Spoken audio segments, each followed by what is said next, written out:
Soalan seterusnya, Banting. Terima kasih Tuan Diman Speaker. Soalan saya ke-77.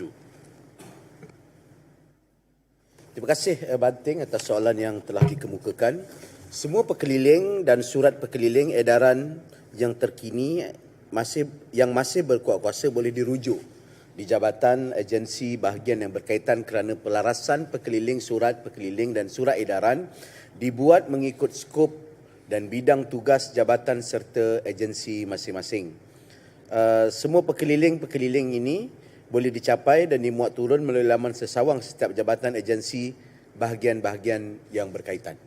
Maknanya kita belum ada lagi plan untuk kita bukukan, sebaliknya boleh dirujuk mengikut jabatan-jabatan, malahan jabatan-jabatan turut memuat turun ataupun meletakkan pekeliling-pekeliling ini khususnya untuk pekeliling yang ada implikasi awam dan juga kepada publik di laman web dan laman sesawang mereka. Terima kasih.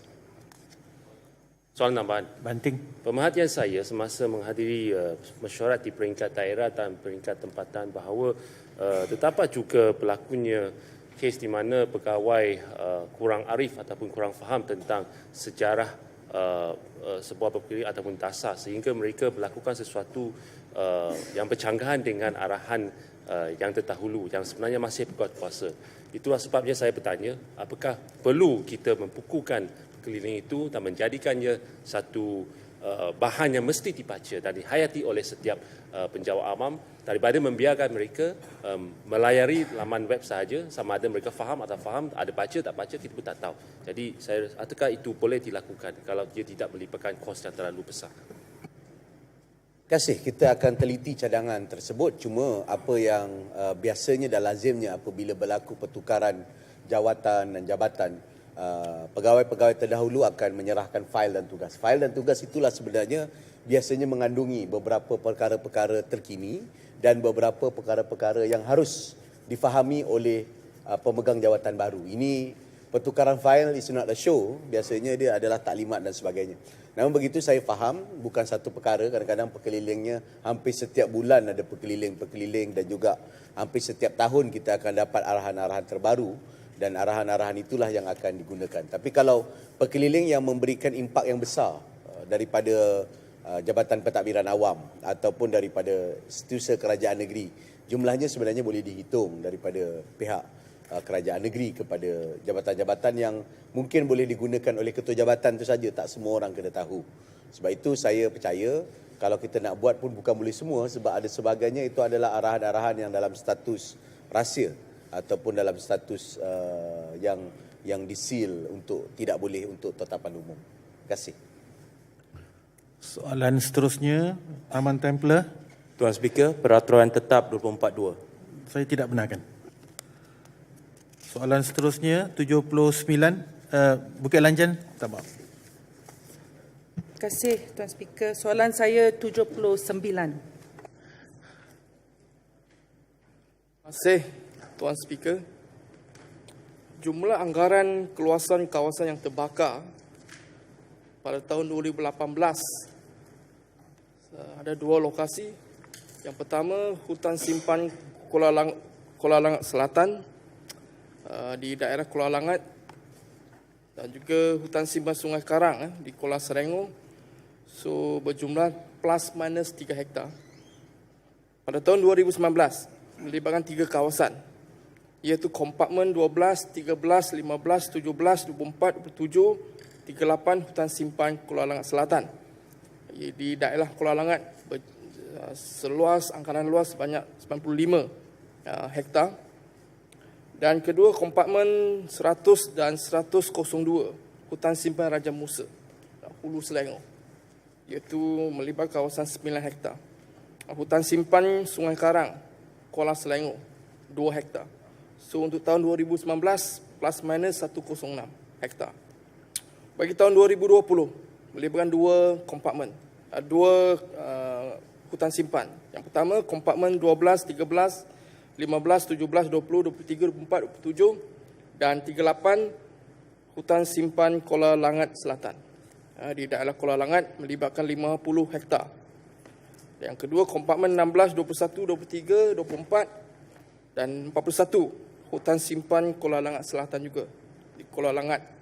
melibatkan 110 hektar, berjumlah 160 hektar pada tahun 2020. Sumbangan dan bantuan yang diberikan oleh Jabatan Perhutanan Semenanjung Malaysia, Jabatan Mineral dan Galian dan juga Jabatan Alam Sekitar untuk mengurangkan pembakaran di Selangor sejak 2018 adalah seperti jadual di bawah. Panjang, saya cuba baca satu persatu lah. Untuk agensi Jabatan Perhutanan Semenanjung Malaysia pada tahun 2018 membekalkan 1 buah pam wowjet serta hos untuk pemadaman kebakaran.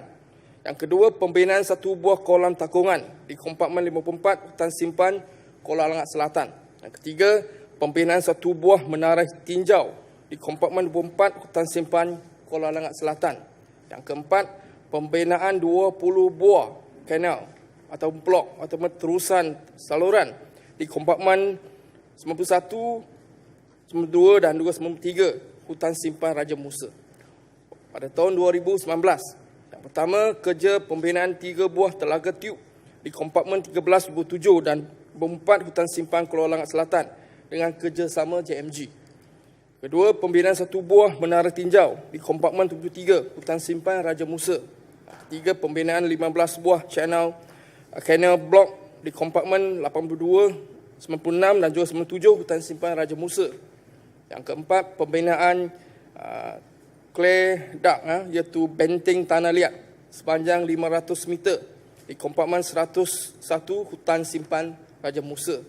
Pada tahun 2020, yang pertama, kerja-kerja pembinaan 15 unit kanal blocking di kompartmen 21 dan 44 hutan simpan Kuala Langat Selatan daerah Pantai Kelang, Selangor. Yang kedua, kerja-kerja membina saliran parit kawalan atau penghalang kebakaran fire break sepanjang 5 km bagi mencegah kebakaran hutan. Yang ketiga, kerja-kerja mencuci fire break sedia ada sepanjang 3 km bagi mencegah kebakaran hutan.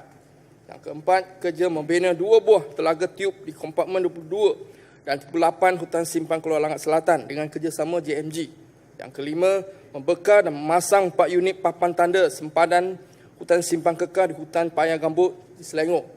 Untuk Jabatan Mineral dan Galian JMG, pada tahun 2018, kerja membina 1 buah telaga tiub di kompartmen 44 hutan simpan Kuala Langat Selatan. Yang kedua, kerja membina 1 buah telaga tiub di kompartmen 12 iaitu Kosas hutan simpan Kuala Langat Selatan tahun 2019. Yang pertama, kerja membina 3 buah telaga tiub di kompartmen 13, 27 dan 54 hutan simpan Kuala Langat Selatan dengan kerjasama JPSM. Yang kedua, mengaktifkan sebanyak 10 buah telaga tiub di hutan simpan dengan jumlah air yang dipam dari telaga tiub dalam tanah gambut sebanyak 118,436 isi meter padu. Untuk tahun 2020, yang pertama, kerja membina 2 buah telaga tiub di kompartmen 22 dan 38 hutan simpan Kuala Langat Selatan dengan kerjasama JPSM. Yang kedua, mengaktifkan sebanyak 5 buah telaga tiub di hutan simpan dengan jumlah air yang dipam dari telaga tiub dalam tanah gambut sebanyak 139,632 meter kub. Untuk Jabatan Alam Sekitar, pada tahun 2018, yang pertama, kerja-kerja membina sebuah kolam takungan air parit 13 kompartmen 97 hutan simpan Raja Musa. Yang kedua, kerja-kerja membina 1 buah kolam takungan air di parit 16 kompartmen 82 hutan simpan Raja Musa. Ketiga, kerja-kerja membina rumah pam dan juga membekal, memasang pam serta peralatan berkaitan termasuk menguji cuba pam serta kerja-kerja yang berkaitan di parit 7 kompartmen 98 ataupun 99 hutan simpan Raja Musa kolam sedia ada. Untuk tahun 2019, kerja-kerja membina 1 buah kolam takungan air dan lain-lain kerja berkaitan bagi mencegah kebakaran hutan simpan di kompartmen 8 hutan simpan Sungai Karang. Yang kedua, kerja-kerja membina sebuah kolam takungan air dan lain-lain kerja berkaitan bagi mencegah kebakaran hutan di kompartmen 55 hutan simpan Kuala Langat Selatan. Kerja-kerja mencuci dan menaik taraf kolam takungan air di parit 4 kompartmen 100 hutan simpan Raja Musa. Yang keempat, kerja-kerja mencuci dan menaik taraf kolam takungan air di kompartmen 54 hutan simpan Kuala Langat Selatan. Yang kelima, kerja-kerja mencuci laluan pipe HDPE sedia ada sepanjang 4.2 meter di hutan simpan Raja Musa, daerah Hulu Selangor. Yang keenam, membekal 2 buah mesin pam air dan hos untuk kerja pemadaman kebakaran. Yang pada tahun 2020, yang pertama, kerja-kerja menaik taraf 1 buah kolam takungan air dan lain-lain kerja berkaitan bagi mencegah kebakaran hutan simpan di kompartmen 98 hutan simpan Raja Musa di pejabat hutan daerah Hulu Selangor. Yang kedua, kerja menaik taraf 2 buah kolam takungan air dan lain kerja berkaitan bagi mencegah kebakaran hutan di kompartmen 12 dan 17 hutan simpan Kuala Langat Selatan di daerah Kelang, Pantai Kelang. Yang ketiga, perkhidmatan pemotongan rumput di kawasan infrastruktur di kebakaran hutan di kompartmen 99, 100 dan 73 hutan simpan Raja Musa. Dan keempat, kerja-kerja membaik pulih bumbung menara tinjau di kompartmen 100 hutan simpan Raja Musa, Selangor, Darul Ihsan. Ini semua merupakan sumbangan daripada 3 agensi yang disebutkan oleh Yang Berhormat. Sekian. Kelanjan. Susulan. Terima kasih Tuan Speaker. Pertamanya saya ingin ucapkan tahniah kepada kerajaan negeri dan juga semua agensi-agensi yang telah berjaya untuk mengawal pembakaran di hutan simpan khasnya apabila kita ada perubahan cuaca yang sangat drastik. Soalan susulan saya adalah, kalau mengikut logik yang dimaklum oleh kerajaan negeri tentang pengeluaran gazet hutan simpan Kuala Langat Utara adalah pembakaran di hutan simpan tersebut, saya nampak tidak ada pembakaran bukan saja dalam 3 tahun ini tetapi 5 tahun sebelum itu. So maksudnya 8 tahun tidak ada pembakaran di hutan simpan Kuala Langat Utara. Tetapi alasan untuk keluar gazet adalah pembakaran hutan simpan. Jadi saya minta penjelasan daripada Yang Berhormat Exco. Terima kasih soalan daripada Bukit Lanjan. Dan untuk makluman Yang Berhormat, saya tiada data tentang kebakaran di hutan simpan Kuala Langat Utara. Yang di sini saya akan bagi secara bertulis lah. Sekian. Soalan tambahan. Banting. Terima kasih. Saya ingin bertanya tentang kebakaran juga, iaitu beberapa kali kebakaran berlaku di hutan simpan kekau di Kuala Langat Selatan, bukan utara, selatan, adalah berlaku di tapak yang dilihat ada tanaman dragon fruit yang bersebelahan dengan sembarang daerah Sepang. Soalan saya ialah, adakah kebakaran ini disebabkan oleh penanam tanaman kontan yang di sebelah bahagian yang bersebatan dengan Kuala Langat? Nah, adakah kerajaan telah pun mengenal pasti siapakah yang menyebabkan kebakaran ini? Itu soalan saya. Kerana penanam dan petani tanaman kontan di Kuala Langat itu sebenarnya yang memohon untuk mendapat permit kegunaan dan mereka tidak mahu dituduh sebagai menyebabkan kebakaran ini. Jadi saya ingin bertanya, adakah kebakaran itu disebabkan oleh orang lain dan adakah mereka telah pun dikenal pasti? Sekian. Terima kasih Yang Berhormat Banting.